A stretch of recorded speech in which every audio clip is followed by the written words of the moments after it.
વિશાળ જંગલ, જંગલમાં તો ઘણા બધા ઝાડ હોય, પશુ હોય, પંખી હોય, આ બધા રહેતા હોય કે ના હોય? ત્યાં એક સસલાભાઈ રહે. સસલાભાઈ અને બાજુમાં ખળખળ વહેતી નદી, એ નદીમાં એક કાચબાભાઈ પણ રહે.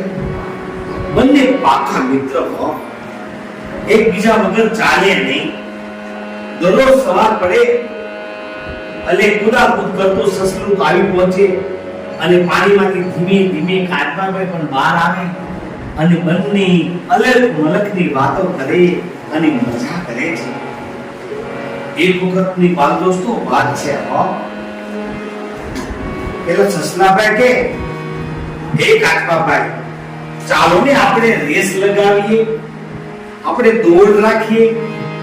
પેલા ડુંગર ઉપર જે મંદિર છે ને, એ મંદિરની બાજુમાં ઝાડ છે, ઝાડ પાસે પહેલા જે પહોંચી જાય એ જીત્યા અને બાકી હારી ગયા. કાચબો કે ભાઈ રાવા દો ને, મારે કોઈ રેસ લગાવવી નથી.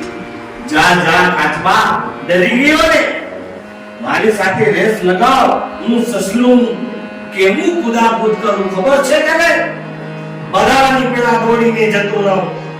હું સસ્તા નાના સાકરિયા, ડાબે પગે ધામ, અને ભાગ બાવા ભાગ, નહીતર તારી તુમડી તોડી નાખું. એ સસલું હો, તમે મારી સાથે ના દોડી શકો. જાઓ જાઓ. કાચબો કે ભાઈ રાવા દો ને સસલાભાઈ, તમે મારા મિત્ર છો, રાવા દો ને. નહીં, ચાલ રેસ લગાવ. કાચબાભાઈને તો પરાણે તૈયાર કર્યા હો. ભલે ત્યારે ચાલ રેસ લગાવી.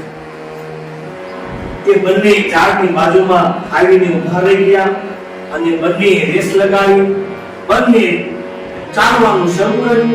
1 2 3.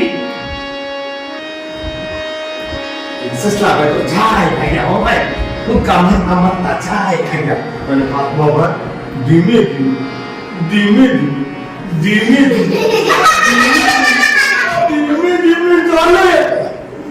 સસલાભાઈ સસલાભાઈ તો દૂર દૂર દૂર ભાગવા જ લાગ્યા. અને કાચબાભાઈ તો બિચારા ધીમે ધીમે ચાલે.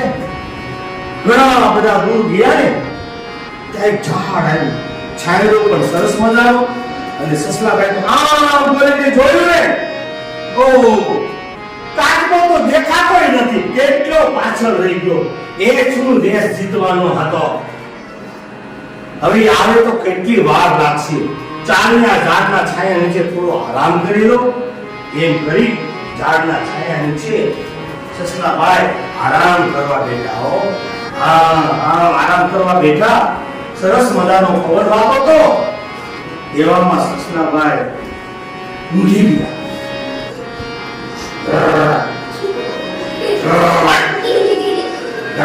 લાકડો ઘસરવા મળ્યા.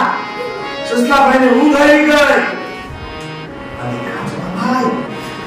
કાચબાભાઈ ચાલતા ચાલતા સસલાભાઈ ઊંઘે છે. કાચબાભાઈ ઊંઘી ગયા છે. અરે ઉતા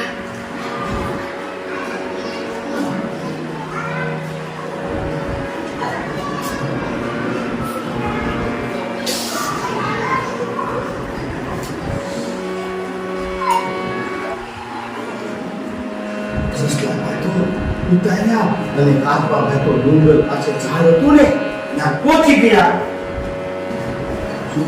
કાચબાભાઈ બિચારા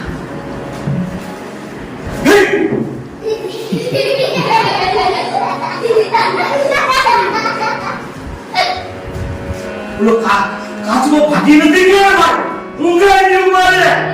ભાગો ભાગો.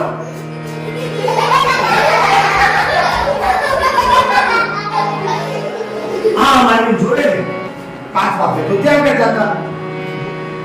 ભાઈ કાચબો પહોંચી ગયો, પેલો જીતી ગયો કાચબો. હવે બોલ્યા, હા સસલાભાઈ, દોડનું ખોટું અભિમાન ના કરાય. હો, પહોંચી ગયો ને હું તમારી પહેલા. હું ભલે ધીમે ધીમે ચાલુ, તમે દોડનું અભિમાન કર્યું ને, તો માફ કરી દો. હું હવે દોડનું અભિમાન કરીશ